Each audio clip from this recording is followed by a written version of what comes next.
So, thank you for taking the time. Back in December, there was a very popular product, not a popular product, a new product that came out that allowed people to have their DNA put into ink. And a lot of popular tattoo artists were behind it. They helped promote it. It all hit the scene at once because it was a timed release. And it seemed like when the artist released it, they were not allowing comments on their page, or they would just say, please go to their website and learn more about it. Yep. Can you give your opinion on the topic, the product, and the people behind it? The people behind it, from what I understand, on the tattoo level, some of them bought into a company. I meant the artists. Oh, the artists. Yeah. Sorry, I meant the artists, not the actual company. The artists. A lot of the artists that were backing it were some of my favorite artists, and I unfollowed them promptly afterwards. Not so much for the fact that I thought they were selling out. I just held them to a higher standard where I didn't feel like they would, in unison, 29 different tattooers would all post something for a corporate lab thing that would put DNA of your loved ones in a powder format to put in your tattoo, Cheerios, laundry detergent. Like, it didn't make sense. You have a kid, that's 50% of your DNA. You don't need that in your tattoo of your kid. Your wife, there's more to share than that. Yeah. It was a scheme to make money. It's very expensive. I heard it's $600 a pop, and there's a year turnaround time on it. So they've been given pretty significant discounts recently. Oh yeah, because I bet the business is completely crumbling underneath their feet. I don't care about that product. I don't give two shits about that product.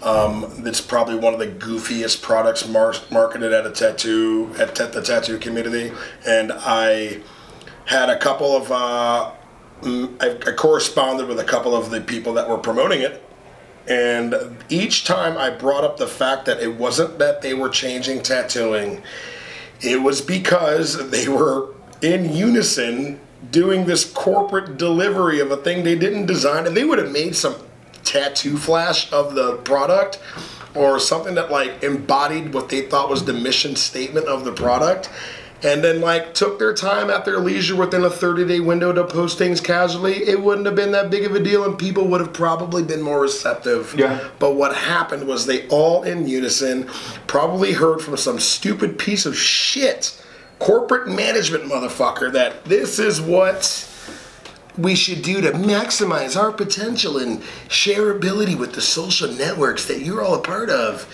And they all fucking lined up and did all that, and it made me just completely discredit them in my eyes.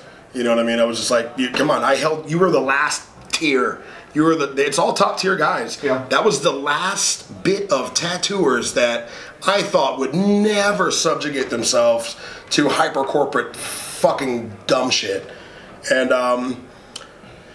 where I wasn't as vocal as I probably should have been about it, or not should have been, as I was expected to probably be about it, because everybody knows that's right up my alley of shit that I hate.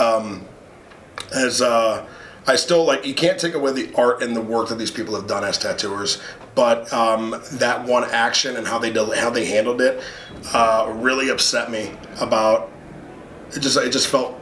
I felt cheapened. I felt like I was betrayed by some of my favorite people. No, I agree. And a podcast came out where two of the promoters bashed a really good friend of mine named Sean Patton, who is responsible. That's who we learned all this from. He was responsible for doing all the legwork, so we all knew who was really behind all this shit.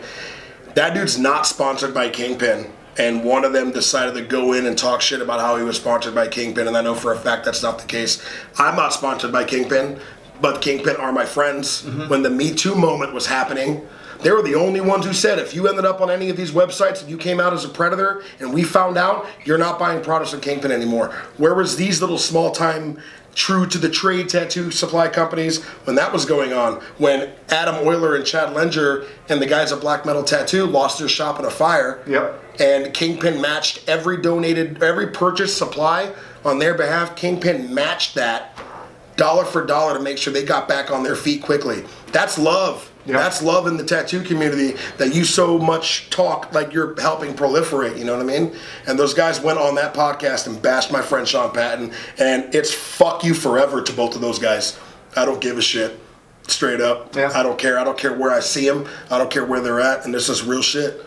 You know, they ain't gonna say nothing. If they do, I'm gonna meet it with what it is. But you don't bash my friends like that who are doing something good for tattooing. Sean Patton's the one who opened our eyes. I love Sean Patton. I love Sean Patton. Yeah. And if they want to, if anybody wants to get mad about that, find me, gladly.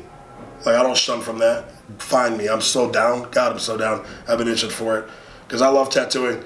I love it, and I love it enough to defend it like that. And if you're gonna bash the people that I think are doing really good stuff for tattooing and really taking care of it and holding it down, like nah, I'll defend that. I got that. I'm on that side of the shit. You know. Mm-hmm. I wasn't going to get as involved as I was at that, but when I heard my friend get shat on a podcast, I was very upset. I was very upset. And that's where it stopped being just some stupid fucking lab company, and it became to where, like, now I see people out there that, you know, people that I used to completely fucking adore as tattooers. Yep. And seriously, the sight of their, just looking at their names makes me feel some type of fucking real way. Sorry for my French, but I'm just being real about it, dude. That company was dumb. The outcome of what happened is dumb. The fact that they're giving out discounts for all this just proves how dumb it was, and it all failed. And you know what? Everybody involved deserve it as far as that being a failed venture, and I'm not going to forget about it. And as far as I'm concerned, those tattooers don't exist to me anymore. I don't care. Interesting. I care enough to completely write that part of tattooing out of whatever I thought was fucking substantial and real. Mm-hmm. You know what I mean? Not like real, but like real, like tangible. Yeah, I mean, like from my perspective, it was a bummer to see who was behind it. It made. I was depressed after that. I was saddened.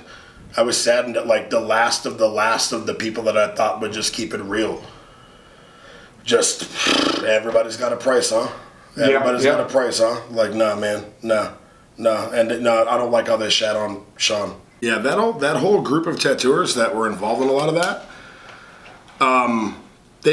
they have their fringe groups of supporters, and they have they're a bubble. They exist in that bubble. They don't let a lot of other people in. It's very exclusive. It's elite, and they're very aware of that. They're socially aware of that, and they don't allow a lot of newcomers into that world. They're not very open. They don't believe in doing a lot of the seminars and things like this. They don't believe in a lot of that. They don't believe in a lot of the progression in tattooing. They believe in the progression as to only to what they do. You know what I mean? Like, how can they push this avenue of traditional tattooing? How can they keep things more timeless? That's cool. That's great. That's up to them. They can have that. That's cool. But so many people in tattooing that want to be progressive, want to be better, want to do good, want to acknowledge, openly embrace a lot of this timelessness that they claim to be so in favor for and all that. Like, they shit on a lot of us. They make fun of a lot of us. New school guys and illustrative guys, they make fun of us. They think what we do is dumb, you know? And I know that. I'm aware because I've had friends who are on that wavelength of that type of tattooing where that's their cup of tea, who also practice that tattooing. And those are the first guys to bash me. They're the first guys to make fun of me for throwing weird colors in my tattoos. They don't care about us. They don't care about us, but they know that we care about them. They know that when they put out a print that's like, the size of a door, we're going to buy it for $700.